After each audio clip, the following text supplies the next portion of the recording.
But it's a wonderful charity in honor of this guy's dad who passed away from leukemia. A whole bunch of celebrity guests, Marshall Faulk, Clinton Portis, Santana Moss, Warren Sapp, and a bunch of others will be there for it. It's a great cause, but it's this weekend, Friday the 13th, in fact, at Whisker Creek Golf Course. That's a Miami-heavy influence with CP, Tana, Warren Sapp. The U is well represented. Then you get the Hall of Famer, Marshall Faulk. Let's talk to Clinton Portis. Back on with us here on Grant and Danny here on The Fan. CP, great to talk to you again. How are you? I'm good, man. How are you all? We're great, buddy. Very, very well. So before we get into all things football and how everything's going for you, tell us a little bit about your involvement with the Eapen Open. I know you've been there in the past. Yeah, I think I've been doing it for about 10 years.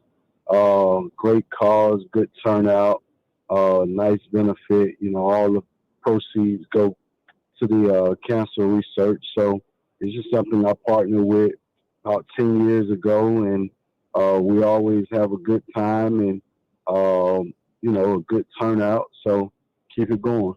Yeah, it supported over $100,000 to date to help support youth with disabilities and advanced blood cancer research. www.epenopen.com for tickets and sponsorship opportunities. Who's your favorite person to play golf with? Oh, it's some degenerates on this event. it's some real degenerates on this event. So, man, you know, it's really a good time. You know, I think when you talk to Marshall, he's always serious about golf, and like he comes to win the tournament. B. Mitch, you know, those guys come out to win the tournament.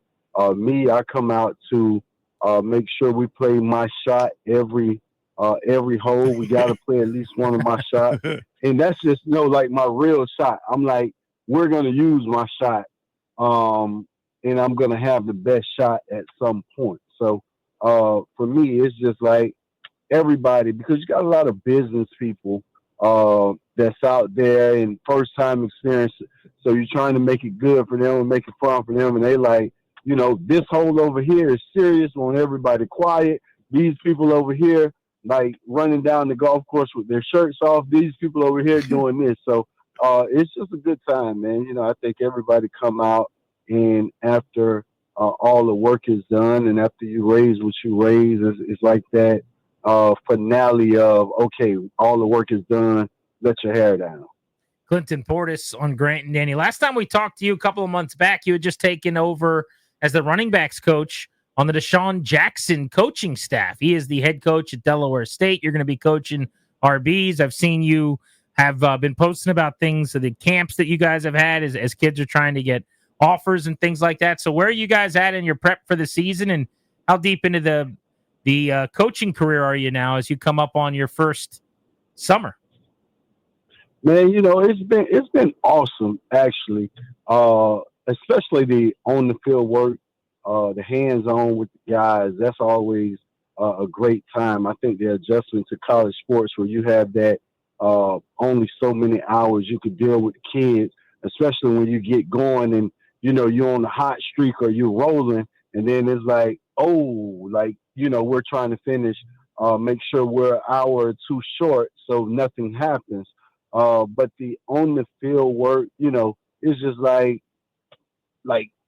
reading or riding a bike. Like, you think you lost it, and once you get back to it, it's like, oh, like I got it. Like, oh, now I remember how to walk this bike, or I remember how to do these tricks. So it's a good, you know, it's been good, and the kids are really receptive. They want to get better. They want to win. They want to change the culture. So being a part of that shift has been great, you know. And then in the portal, I think we won in the portal. We got a lot of kids that could have went to bigger schools, that could have went elsewhere, that bought into what we were preaching and giving us the opportunity or helping us grow with them. So that's been dope. So, you know, on the 23rd, we get everybody in for the first time. You know, the kids we got out of the portal, the kids we signed from high school, everybody will be here at one time, like the workouts, everything, and you get to see your full, like, everything in motion. So up to this point, we haven't. It's just been kind of what we were, you know, dealt, and the development of those kids have been, like, so exciting and so enjoyable that we're looking forward to our first class. Clinton Portis with us here on Grant and Danny. So I picked 10 years, kind of a nice round number. Clinton, I went back, and there were 10 players 10 years ago, 10 running backs who accumulated 900-plus rushing yards. 10. So I picked 900 because it's like a regular starter who might have missed a game or two, something like that. It's like a pretty big number, 1,000-yard type back, but there were 10 guys. This past year, there were 22.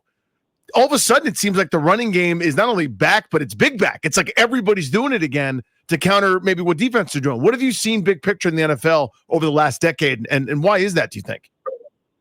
Well, I think the realization of how important the running back position always has been is just kind of back. Then you see the teams that go and win the Super Bowls. You look at Kansas City, you look at the Eagles this year, the backs that they've had, the people that compete in the later months, in the football months, all have a running back. And the teams that's normally throwing the ball around and put up all these stats are sitting home watching TV. So the realization of the Saquon Barkley of the world and how effective he was makes everybody. It's always a copycat league. And when you look at it, the Chiefs started something, and then it was like, oh, Patrick Mahomes don't have the receivers, so they won with the running back. But Patrick Mahomes did everything he could possibly do to help that running back out. And now when you look at the shift, you look at the Eagles and them having a running back,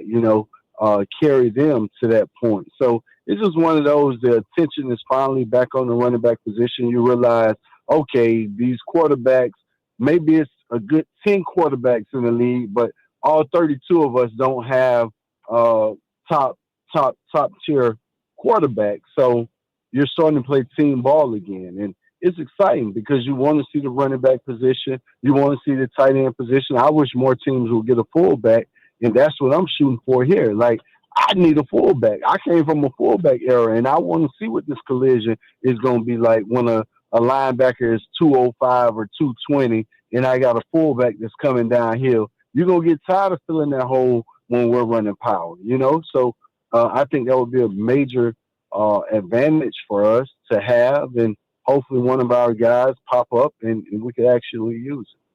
Clinton Portis, one of the best backs of his era, helped carry the then Redskins to the playoffs on multiple occasions, joins us on Grant and Danny.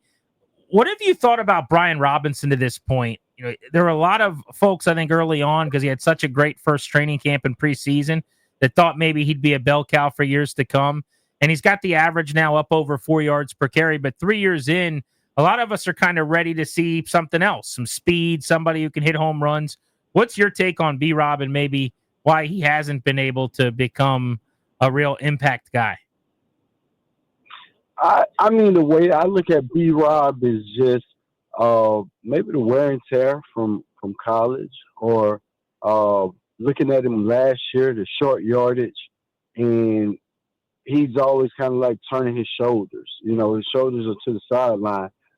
Most backs, the top backs that you see, the Derrick Henrys, the Saquon Barkleys, those guys are going to finish, facing the goal line. His shoulders are always going to be going towards the goal line. So for B-Rob, I think it's like the mentality of a big play, but you're not really making the big plays. Every play you want to be a home run, and you got to get down on those, 3rd and 7, and you pick up 6 yards instead of putting your shoulder down and just bulldozing over. I think he has to get that part of his game correct. I'm kind of thinking he was banged up last year, and it just haven't been said, or it wasn't a complaint, or I'm not sure if he had a off-season surgery or something. But to me, it just kind of seemed like he dodged a lot of contact or didn't come through with the emphasis on his runs, like finishing his runs. But it's always a league where you're going to bring in people and your replacement could already be on the team. Everybody behind you is just waiting on that opportunity to have a breakout game or waiting on you to get hurt. And you got to kind of be on point. You got to be ready, come in and compete. It's the off season. Get yourself together and don't worry about what happened last year. Come in, focus. I think they're building a good nucleus of players, and you have a leader in five, and hopefully everything get worked out with Terry. So you have two leaders over there, Ertz. So you got players. It's just a matter of you coming in and getting your stuff together and making sure you contribute. Clinton, if you were to design a running back kind of in a lab to fit with Jaden Daniels and this Cliff Kingsbury offense, like what kind of player should it be, and do they have that kind of player on the roster? Nah, I would be looking to see if Saquon want to lead the Philly at this That'd be point. nice. Or drive right up the street. You know what I actually said earlier was going to get Cleveland running back, going to get Nick Chubb. I thought bringing in Nick Chubb would be huge because if he can return to form, you got to steal. It's kind of like how teams were with Derrick Henry, and you're like, oh, okay, maybe he's done, maybe he's not, and he showed you like he's nowhere close to being done. So I thought that would have been huge for us to go out and get Henry, especially with some of the moves they had already made in the offseason.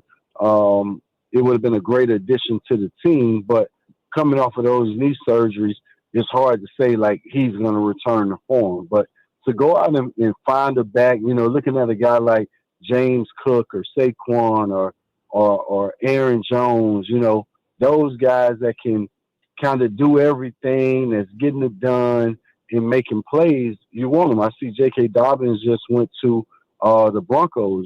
If you could keep him healthy, especially when you're in a two-back system, you're looking for guys like that like has the potential to be special, but maybe haven't took it over the top yet.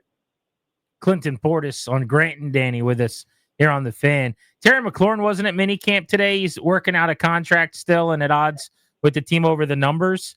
I don't even remember from when I was covering you when I was still on the beat. Did you ever miss minicamps over contract stuff? And what's your general philosophy on that part of the business?